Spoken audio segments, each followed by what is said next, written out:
우리가 신앙생활할 때 성경을 통해서 하나님을 만나게 돼요.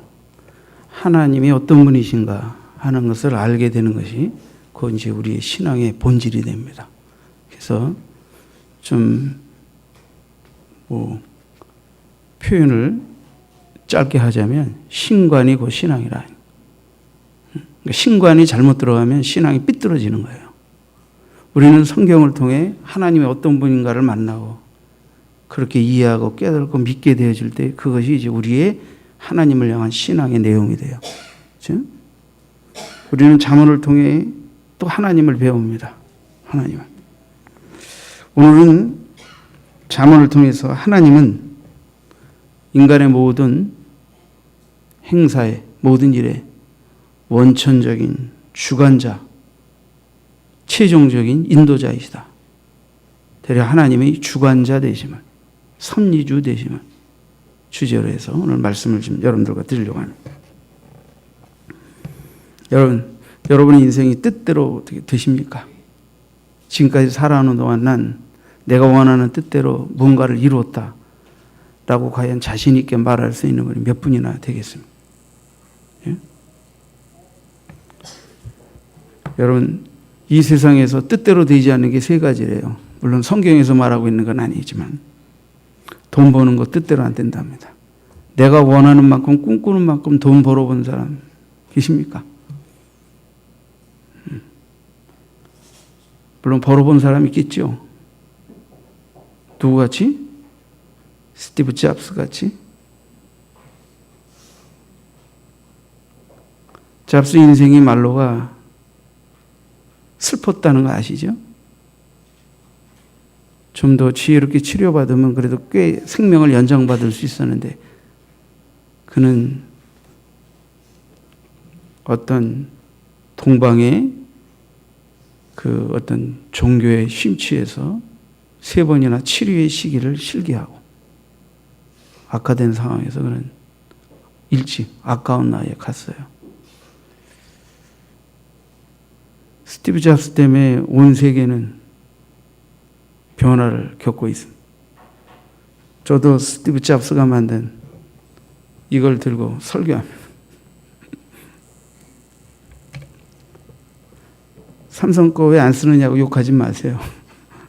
우리나라는 수출도 많이 하니까 남의 것도 써야 돼요. 지금은 뭐 국산품이에요. 이런 시대는 지났어요.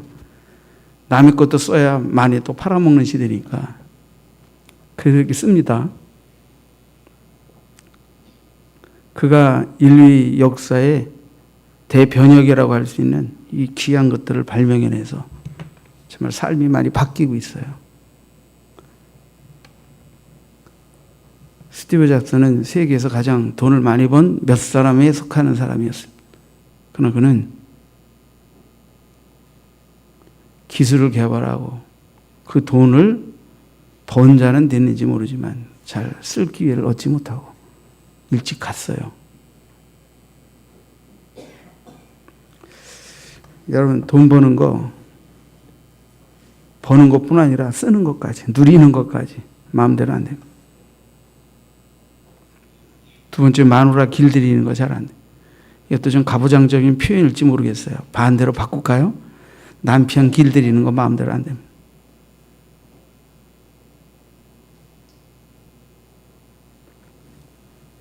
그래서 요즘 세상이 험악해졌어요. 그죠? 두 가정 중에 하나, 재혼한 가정 중에 절반.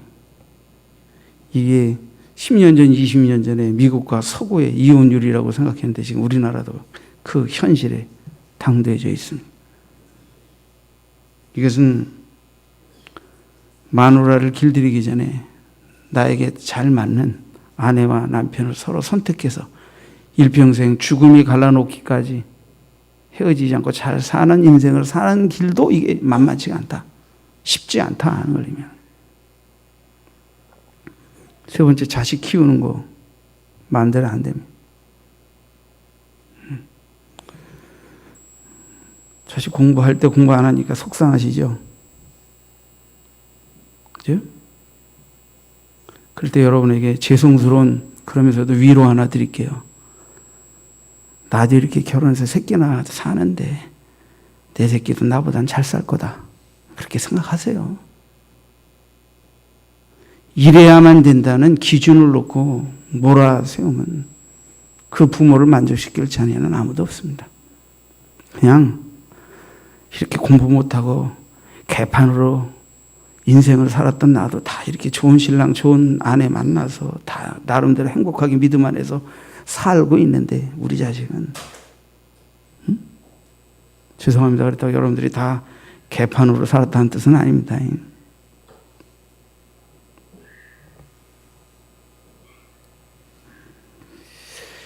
우리가 자식 이거 마음대로 안 됩니다. 부부간에 서로 길들이는 거 마음대로 안 돼요. 돈 버는 거 마음대로 안 돼요. 여러분 인생살이에는 중대한 결정들이 있어요. 여러 가지가 있지만 그중에 우리의 삶의 상황과 아주 직결되는 선택이 뭡니까? 직업 선택이죠. 직업 선택은 뭘로 이루어집니까? 대학에 무슨 과를 선택했느냐 또는 어떤 직장을 가졌느냐. 근데 보세요. 자기 적성에 맞게 대학을 진학하고 직업을 갖는 사람 드뭅니다. 지금 대학 나온 사람들, 직장 생활하는 사람들을 보세요. 절반 이상이 자기 전공과 무관한 곳에서 일해요. 그러니까 스트레스 받는 거예요. 자기 적성에 맞지 않아서. 적성에도 맞고 일한 만큼 돈도 벌고 행복하게 살 수 있는 선택을 이룬다는 게 이렇게 쉽지가 않단 말이에요. 쉽지가 않단 말이에요. 응? 배우자 선택? 글쎄 설문조사를 안 해봐서 모르겠지만 지금 사는 아내, 지금 사는 남편이 당신의 이상형입니까? 라고 물으면 절반이나 나올란가 모르겠네요. 저는 주변에서 정말 사랑했는데 연애가 깨지고 홧김에 원치 않는 결혼해가지고 일평생 불행한 삶을 사는 사람도 상담해봤어요. 혹 시련의 아픔을 겪을 때 아픔이 치유되기도 전에 성급하게 연애하지 마세요. 이건 우리 젊은이들에게 얘기하는 거예요. 사랑했는데 원하는 대로 되지 않아서 뭔가 지금 통증이 있고 아픔이 있는데 갑자기 무슨 말탄 왕자가 나타나서 내 인생을 확 어떻게 신데렐라로 만들어주는 게 아니란 말이에요. 그렇게 많이 흔들려 있을 때, 화가 나 있을 때 어떤 것을 성급하게 결정하게 되면 정말 후회하는 선택을 할 수밖에 없게 되는 거예요.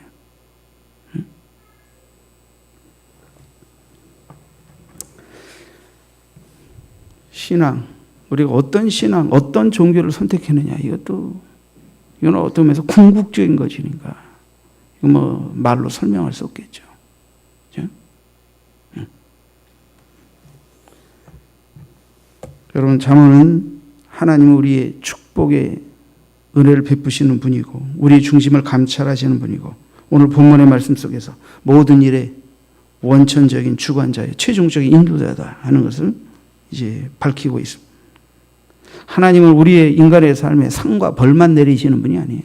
그냥 결과만을 놓고 잘했으면 상, 못했으면 벌 이게 아니라 하나님 우리 인생의 과정에 개입하셔서 인도하시고 우리의 삶을 역동적으로 이끄시는 인도자, 주관자가 되기를 원하십니다.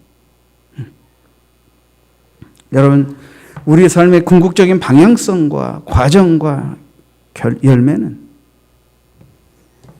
우리가 얼마나 하나님의 인도하심을 잘 받았는가의 여부에 달려있다는 것을 알아야 합니다. 하나님 인간의 삶의 주관자이십니다. 하나님 인간의 삶의 주관자이시라는 것은 적어도 우리의 삶에 있어서 두 가지 전제가 깔려있다는 걸 잊어서는 안 돼요. 첫 번째 전제는 뭐냐? 모든 인간의 지혜로운 삶의 배후에 진정한 인간이 진정한 의미에서의 지혜로운 삶을 사는 배후에는 하나님이 내 모든 삶을 주관하신다고 하는 이 고백이 깔려 있어야 된다는 거예요. 그래서 하나님이 주관자라고 하는, 섭리자라고 하는, 인도자라고 하는 이 고백, 이 믿음은 내가 지혜로운 삶을 살게 만드는 아주 전제 조건이에요. 또 하나님이 삶의 주관자라는 것이 두 번째 뭐의 전제냐? 우리의 수평적 삶, 인간관계 속에서의 삶, 부부관계, 자녀관계, 이웃관계, 우리가 일을 하고 뭐를 하도 다 이게 다 인간관계, 수평적 관계 속에서 이루어지는 일 아닙니까? 그죠? 이 인간의 모든 수평적 관계에 삶 속에서 지혜가 필요한데 그 지혜의, 그죠? 우선적 전제가 뭐냐? 하나님을 경외하면서 그분이 주관자라는 걸 인정하는 거예요. 하나님이 주관하신다 라는 이 전제를 받아들이면서 그 은혜 아래서, 그 돌보심 안에서, 그 이끄심 안에서 수평적 관계를 지혜롭게 맺어갈 때 승리로운 삶을 살 수가 있는데, 그것을 무시하게 되면 많이 어려움을 당하게 됩니다. 많이.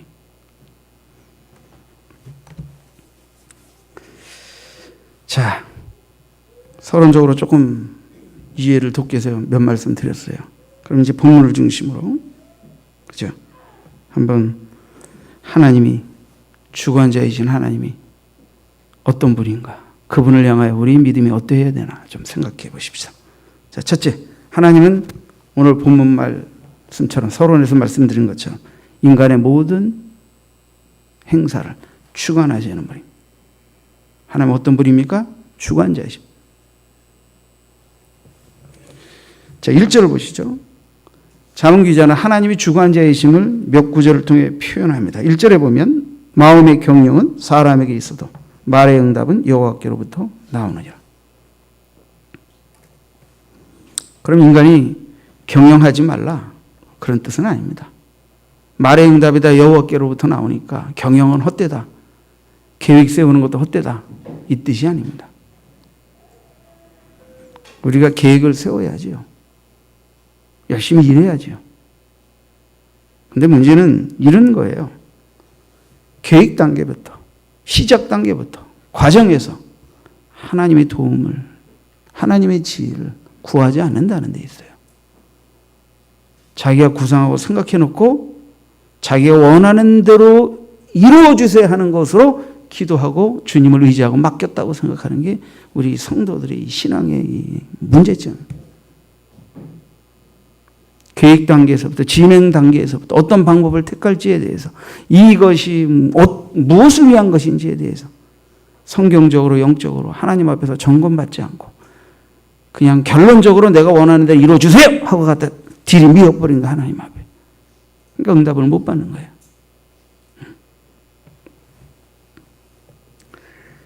하나님은 절대자이십니다. 인간은 하나님 앞에서 아주 제한된 결정권과 생각을 갖고 있을 뿐이에요. 하나님은 온 인류 역사와 인간의 생사화복을 주관하시는 분이지만, 그 뜻대로 인도하시는 분이지만, 우리는 그 하나님 앞에서 아주 미약한 존재일 뿐입니다. 그러니까 우리는 하나님의 도움이 필요하죠. 여러분, 우리는 어떤 일에 동기부터 기도하면서 하나님 앞에 살필 필요가 있어요.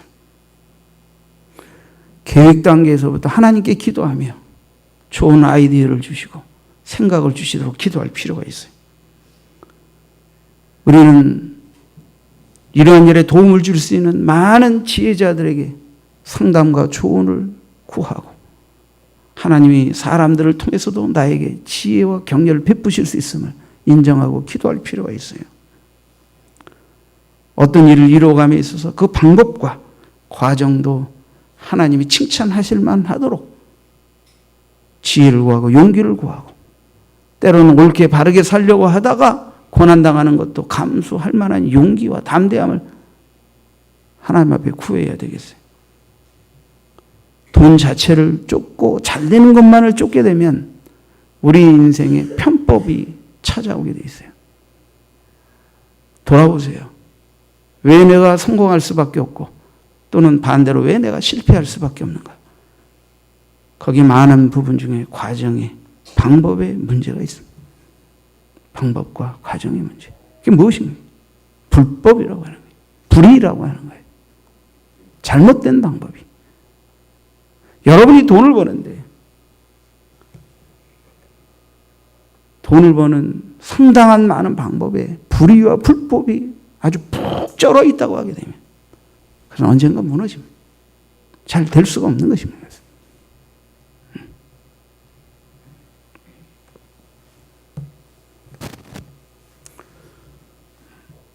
우리 형님이 이제 지금은 빵집을 접었지만 옛날에 빵집 하셨어요. 장사가 좀 꽤 잘 됐어요. 어느 세무서에서 빵집이 돈을 잘 번다. 근데 세금을 포탈한다. 이래가지고 딱 조사를 해가지고 세무조사가 나와가지고 어마어마한 세금을 때렸어요. 큰일 났구나.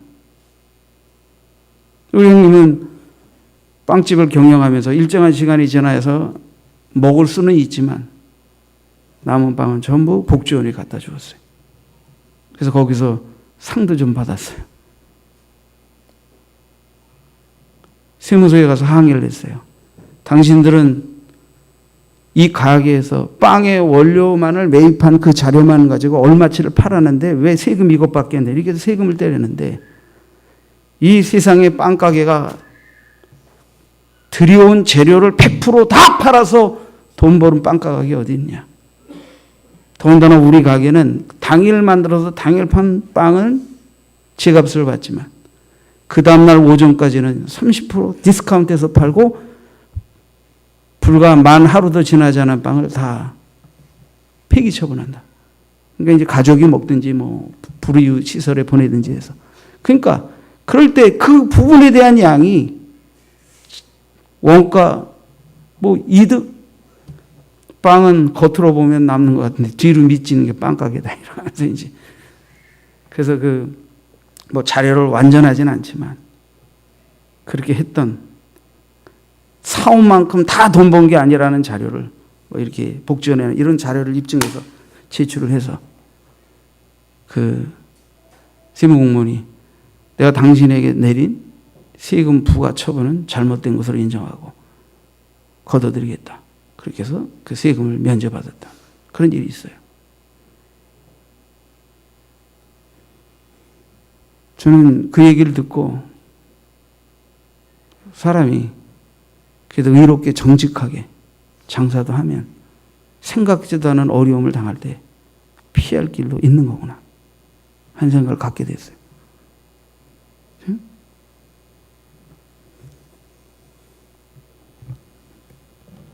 사업하는 사람들이 제일 무서워하는 게 세무조사잖아요.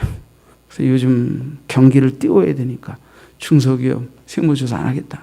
자꾸 얘기하잖아요. 세무서를 하는 것도 문제고 안 하는 것도 문제예요. 해야 될 일이 있으면 해야 되는 거고 안 해야 되면 안 해야 되는 거지. 일부러 그냥 안 하겠다고 자꾸 얘기하면서 안 할 테니까 하여튼 열심히 그럼 수단과 방법 가리지 말고 범법해가면서 돈 막 벌어라? 그 뜻입니까 이게? 그러니까 논리가 참 어긋나는 거예요. 세무조사를 하겠다는 말도 할 필요 없어요. 해야 될 일이 있으면 하면 되는 거예요. 안 하겠다는 말도 사실 할 필요가 없는 거예요. 지금 이 사회가 비정상적이에요. 뭐가 이게 좀 어렵다는 사인입니다. 어렵다는. 뭐가 문제가 있다는 거예요. 문제가 있다는 표현을 그냥 막연히 잘 되겠자고 받아들이면 안 돼요. 그래서 우리 삶의 현실에 뭔가 지금 어려움이 다가오고 있다는 사인입니다. 여러분 우리가 정말 하나님의 지혜가 필요하고 바르게 살아서 정부가 세금 포탈에는 칼을 들이댈 때 별로 어려움 당할 게 없는 삶을 살아야 돼요. 우리가 세무조사 받았더니 사업이 망했다 이러면 되겠습니까? 그럼 그걸 가지고 세무서를 원망하고 나라를 원망하겠습니까? 목사님 세금 낼 거 다 내면 장사 못해요. 안 하시면 되죠. 왜 사업하세요? 세금 제대로 내면서도 남는 게 없는 장사를 왜 하세요? 다른 걸 해야지 그럼. 우리는 내가 망하고 내가 어려운 것을 나라 탓하고 세금 탓하고 국세청 탓하고 뭐 안 돼요. 그런 것들을 정당하게 해가면서도 사업할 수 있으면 하시고, 그게 안 될 것 같으면 다른 길을 모색해야죠.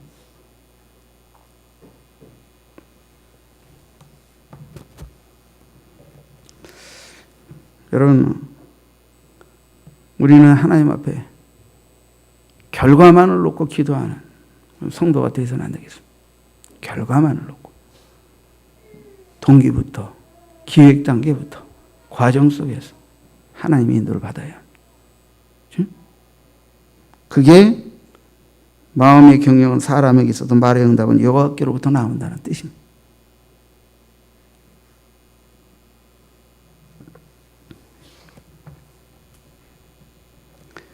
구절에도 똑같은 말이 다른 표현으로 반복되어 있습니다. 사람의 마음으로 자기 길을 기획할지라도 그 걸음을 인도하시는 이는 여호와시니라.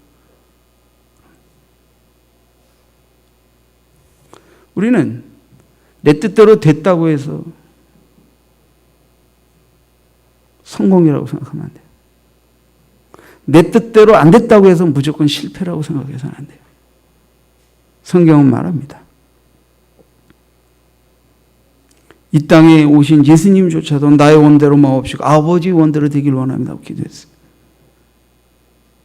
베드로는 네가 젊어서는 네가 원하는 대로 띠띠우고 다녔지만 늙어서는 원치 않는 것으로 띠띠우리라 그랬어요. 나의 원이 아닌 아버지 원대로 되는 것을 진정한 승리의 삶으로 고백했던 예수님. 네가 이제 늙어서는 네가 원하는 대로 갈 것이 아니다라고 말하는 것이 하나님의 영광을 위한 진정한 기쁨의 삶이 될 것이라고 표현했다면, 우리가 너무 내가 원하는 대로 되고 안 되고의 일비할 필요가 없어요. 그거보다는 주님이 계획하시고 인도하시는 대로, 내가 원하는 대로 안 되는데도 지나고 보니까 주님이 기뻐하시고 원하시는 뜻대로 더 아름답게 매만져졌다면 좋은 거 아닙니까? 내가 원하는 대로 승리했는데 하나님이 둬버리고 내 멋대로 살다가 영혼을 도적당하는 삶을 살았다면 그 진정한 성공 아니지 않습니까? 그러니까 하나님의 뜻대로 하나님이 내 삶에 기대하시고 계획하시는 선한 길로 인도해 주실 줄 믿고, 우리가 어리석고 미약해서 나름대로 욕심을 가지고 꿈을 가지고 야망을 가지고 살지만, 그래서 성공도 실패도 이 세상적 기준으로 보면 경험하게 되지만, 그러나 이 모든 것들이 합력하여 선이 되어지는 그분의 전국적인 인도와 주권과 섭리를 믿고 인도함 받는 삶을 통해서 그것을 좀 내려놓고 맡겨서 하나님의 손길에 의해 조절되고 형통으로 인도되는 그런 삶을 향해 나아갈 것이라고 하는 이 확신을 가지고 사는 이런 태도가 필요하다는. 자녀들에 분노하시고 힘들어하시는 분들도 계실 텐데, 자녀들도 최선을 다하시되 맡기세요. 하나님께. 맡기세요.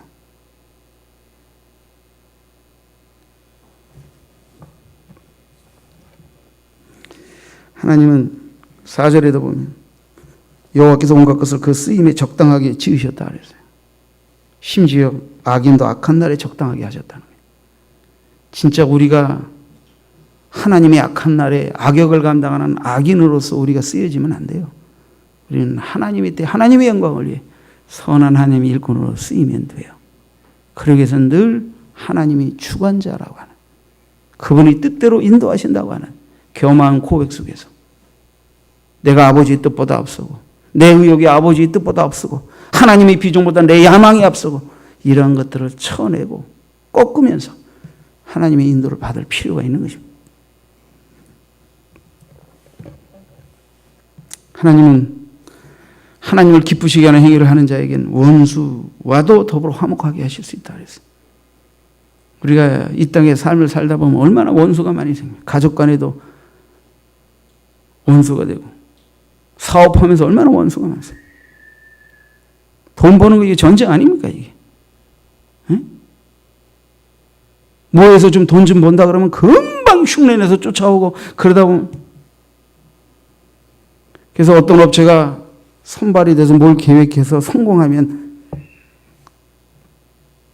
돈을 많이 벌지만 금방 후벌 업체들이 그걸 쫓아와서 흉내내고 뭐 짝퉁 돈 만들어가지고 금방 돈 오래 못 봅니다. 지금 계속해서 벌 수 없어요. 또 끊임없이 새로운 걸 개발하고 변신해야 돼요. 화내고 뭐 저놈들이 내 기술 빼갔다 그러고 도적질을 하다 화내고 승질내도 될 일이 아닙니다. 우린 선한 자나 악한 자나 하나님의 때 그 용도에 맞게 쓰신다는 걸 알아야 돼요. 그래서 우리는 계속해서 하나님 인도를 받아요. 계속해서.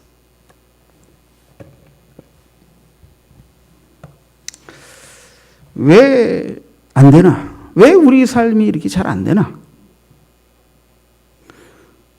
모든 인생사를 주관하시는 하나님께 대해서 그릇된 태도, 그것을 우리가 좀 찾아봐야 되겠습니다. 기도하고 맡겼는데 왜 안 되나? 응? 기도하고 맡겼는데 왜 안 되나? 왜 안 되나? 왜 안 되나? 2절에 보시죠. 2절. 사람의 행위가 자기 보기에는 모두 깨끗하여도 여호와는 심령을 감찰하시느니라. 다른 곳에서도 하나님은 우리의 속을 꿰뚫어 보시고 감찰하신다는 표현은 많아요. 그러나 오늘날 성도와 사람들이 과연 하나님의 마음의 폐후의 속을 살피시고 그것을 인하여 결국을 우리에게 주신다는 것을 얼마나 두렵고 떨림으로 받아들이며 사는 사람이 얼마나 되겠습니까? 얼마나 되겠습니까?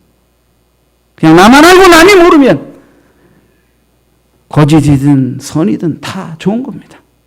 잘 될 수 있는 방법이라고 하면 그 속을, 그 동기를, 그 방법을 하나님은 알고 계신다고 하는 부분을 두렵고 떨림으로 생각하며 고치려고 하고 바꾸려고 하고 의로워지려고 하고 그렇게 살려고 하는 사람이 얼마나 되느냐.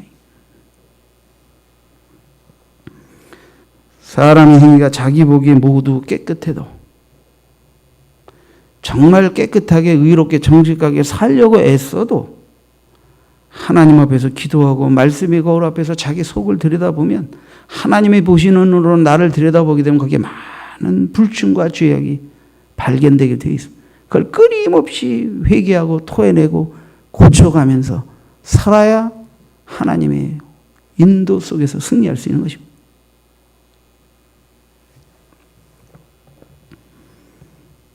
사절에 악인도 악한 날에 적당하게, 악인도 악한 날에, 그러니까 궁극적으로 하나님을 대적하고 이 세상을 어지럽히고 사람을 죽이고 전쟁을 일으키고 악한 자도 다 하나님의 어떤 섭리를 이루기 위한 악역을, 그 교만한 자를, 악한 자를 통해서도 하나님 어떤 뜻을 이루는 자로 쓰신다는 거예요.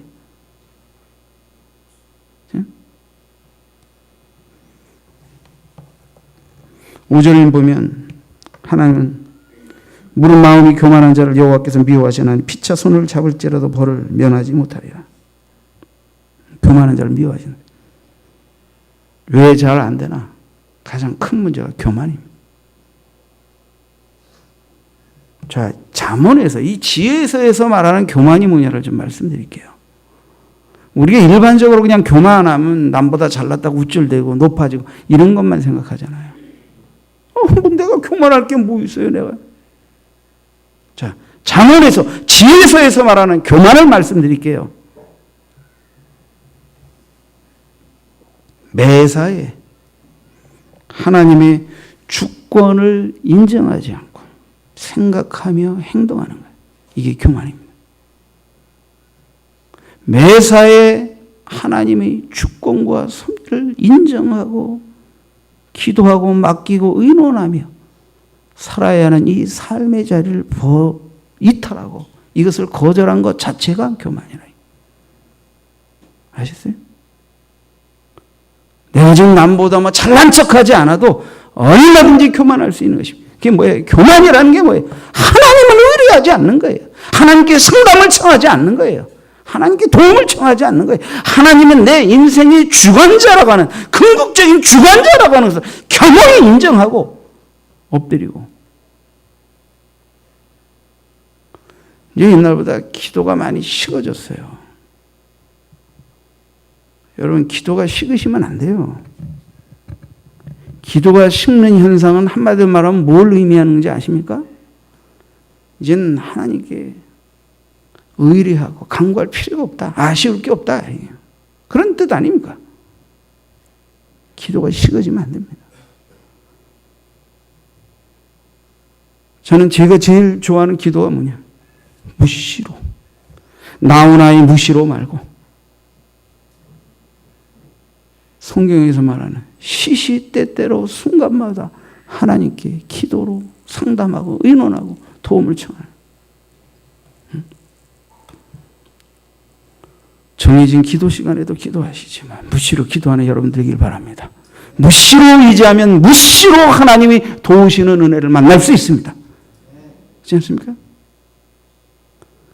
어쩌다 한 번씩 기도하면 10번, 20번 기도하다 한 번 응답받을지 모르지만 무시로 기도하는 사람은 무시로 하나님을 만나게 됩니다. 그 차이, 하나님의 지도를 받은 그 차이가 우리 삶의 질과 결과를 바꿔놓을 것입니다. 그냥 막연하게 내가 주일날 교회에 나온다, 신앙생활하는 사람이다, 이런 것에 안주하지 마십시오.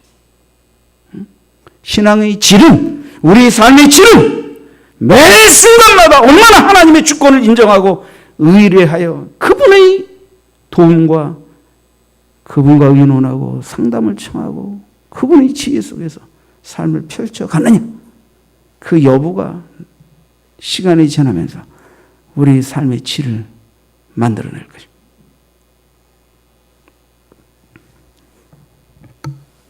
다시 한번 여러분, 지혜서에서 말하는 교만은 하나님의 주권을 매사에 인정하지 않고 생각하지 않고 행동하는 거예요. 그게 교만입니다. 하나님을 좀 생각하세요.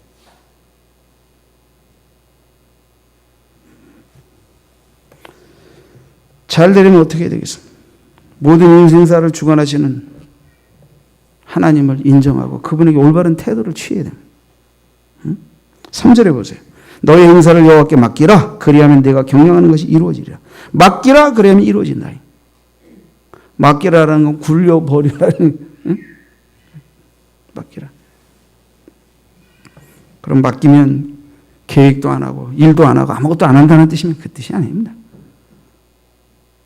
적어도 시작과 과정과 방법과 모든 일을 이루어갈 때 그 배후의 이 모든 일의 결정권과 성취가 하나님의 섭리 속에 있다고 하는 그분의 주인 되심을, 주권자 되심을 정말 인정하고 모든 것을 맡겨드리라는 거예요. 맡겨드리라는 거예요.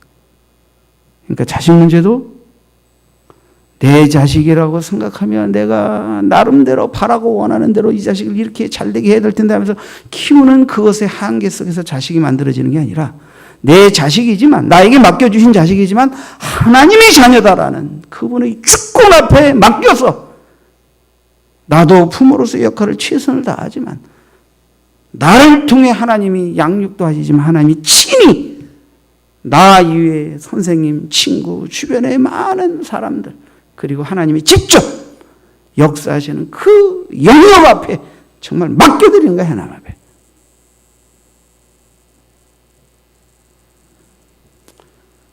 정말 자식들 때문에 목숨 걸어요.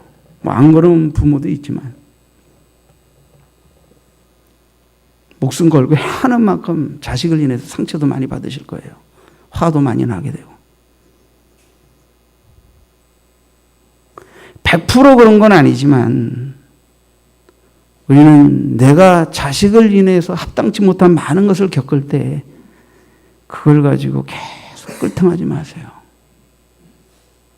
100%는 아니지만 자식이 나를 대하는 그 얼굴이 내가 하나님을 향하는 얼굴과 엇비슷하게 맞물려 있다는 것을 항상 생각하셔야 돼요. 이것은 꼭 100% 그렇다는 건 아닙니다. 그렇지만 자식이 부모와의 관계 속에서의 자식의 모습은 내가 하나님 앞에서 하나님을 향하여 나아가는 내 영적인 모습을 투영한다는 것을 생각하셔야 돼요.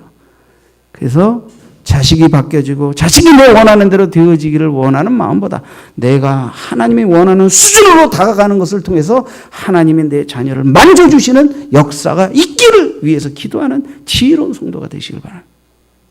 이게 훨씬 더 빨라요. 빠르다니까. 하나님이 한번 손대면요, 여러분의 백날 천날 끌탕에도 한순간에 하나님 바꾸실 수 있어요. 그 능력을 믿으십니까?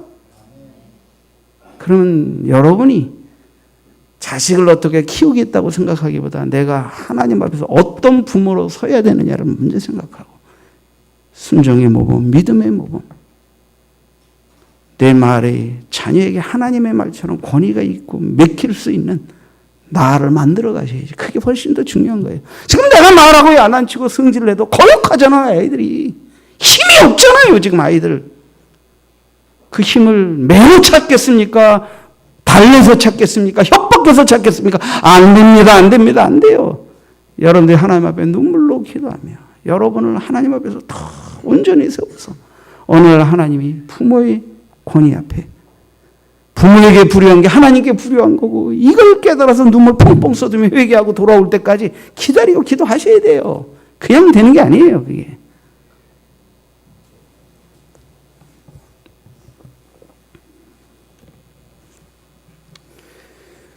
여러분, 어떤 계획은 이루어지고 어떤 계획은 이루어지지 않습니다. 왜 그렇습니까?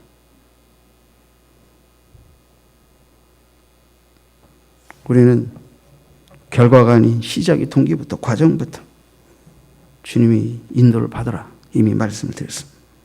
그리고 최선을 다했으면 결과를 하나님께 맡기라.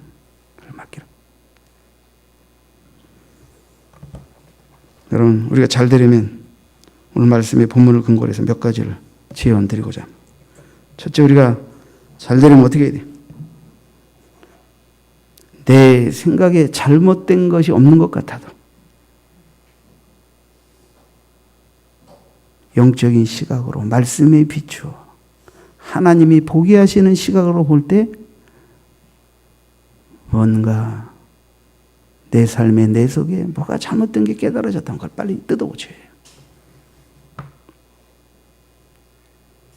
겉으로 드러난 누구나 다 잘못이라고 아는 행위만을 회개하는 게 아니고, 행위화되지 않았어도 마음의 속의 동기와 생각 속에 머물러 있는 것들까지도 고칠 수 있어야 돼요. 그래서 원래 정말 잘 안 고쳐지는 게 성품이에요. 그래서 정말 우리 뭐 신앙생활이 예수님 닮는 건데 정말 안 닮아지는 게 예수님. 맨날 뭐 가르치고 우리가 뭐 해도 안 돼요. 속이. 주님을 우리가 알아가면 변하게 돼요. 주님의 마음의 속내를 알아가면 변화돼요. 그렇죠? 자녀가요, 철든 아이, 믿음 있는 아이는요, 아빠가 잘못했을 때, 화를 낼 때 굉장히 인격적으로 방법도 서툴고 성품도 좀 잘못되고 막 그래가면서 화를 내도 철들고 아버지를 사랑하는 아이는 그 속에 아버지의 진정한 메시지를 알아듣고 처신을 합니다. 그런 아이도 있어요. 아세요? 아버지가 인격적으로 뭐든지 모범이 되어서만 자녀를 잘 키울 수 있느냐? 그것도 아니에요. 그것도 아니라니까.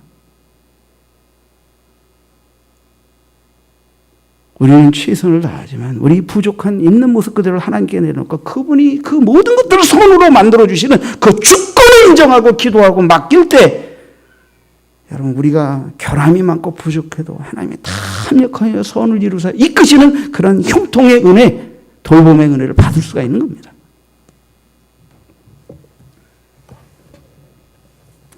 두 번째, 여호와를 경외함으로 악에서 떠나야 합니다. 드러난 악, 습관적인 악, 적어도 내 양심에 잘못된 것이라고 느끼는 악은 떠나야 됩니다. 하나님의 인자와 진리의 하나님이신 회개하는 자, 죄를 뉘우치고 드러내는 자를 용서하시고 바른 길로 인도하십니다.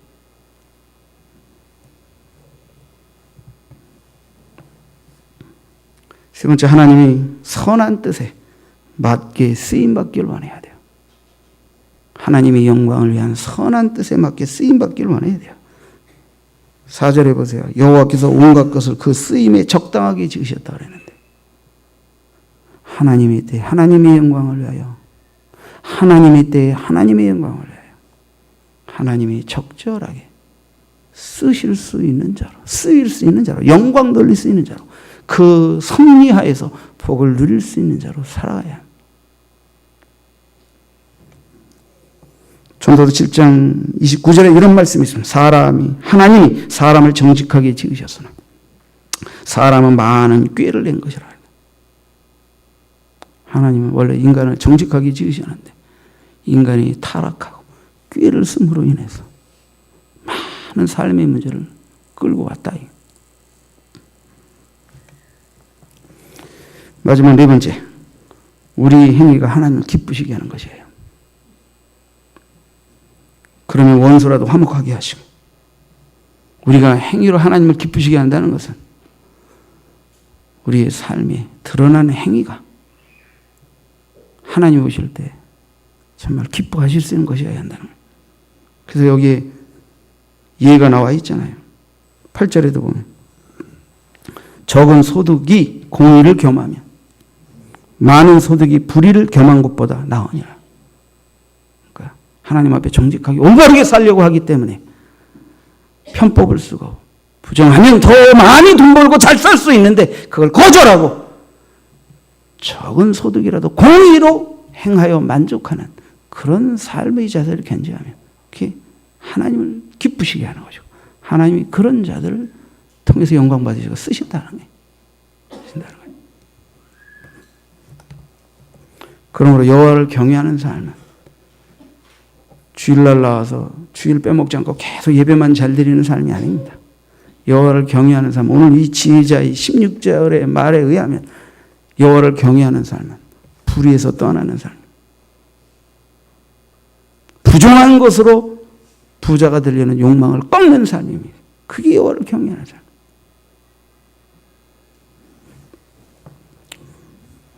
자, 결론적으로 잠언 기자는 오늘 본문을 통해서 인간의 재반사가 하나님이 주관하신다 라는 것을 밝히고 있습니다. 자, 하나님이 모든 만물을 주관하시고 인간의 모든 삶을 주관하신다. 또 나의 모든 삶을 주관하신다. 이 전제를 우리가 받아들이고 믿는다면 우리는 거기에 걸맞는 하나님의 인도하심의 삶을 경험하게 될 것입니다. 오늘 잠언은 인간들이 하나님을 향해 갖는 두 가지 태도를 대조적으로 제시합니다. 아주 복잡하지 않습니다. 하나는 교만이고 하나는 여호와를 경외하는 것입니다. 인간들은 하나님을 향해 두 가지 태도로 나누어집니다. 하나는 교만하든지 하나는 여호와를 경외하든지. 아까도 교만은 뭐라 그랬어요? 하나님이 인정하지 않는 거예요. 하나님 믿지 않는 거예요. 그러므로 하나님을 경외하지 않고 의뢰하지 않고 맡기지 않고 주관하심을 부인하는 거예요. 그러니까 내가 주인이 되는 내 뜻대로 사는 거예요.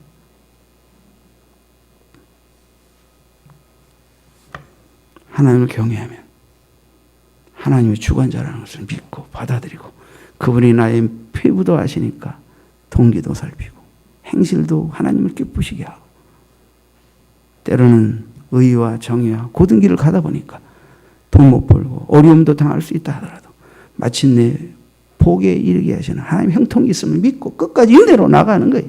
그렇게 해서 하나님의 복을 경험하는 거예요. 그게 하나님의 성도에 나아갈 진정한 의미에서 형통의 길입니다. 여러분, 우리는 선택해야 성도로서 교만을 선택하면 안 돼. 우리는 여호와를 경외하는 겸손한 믿음의 길을 선택해야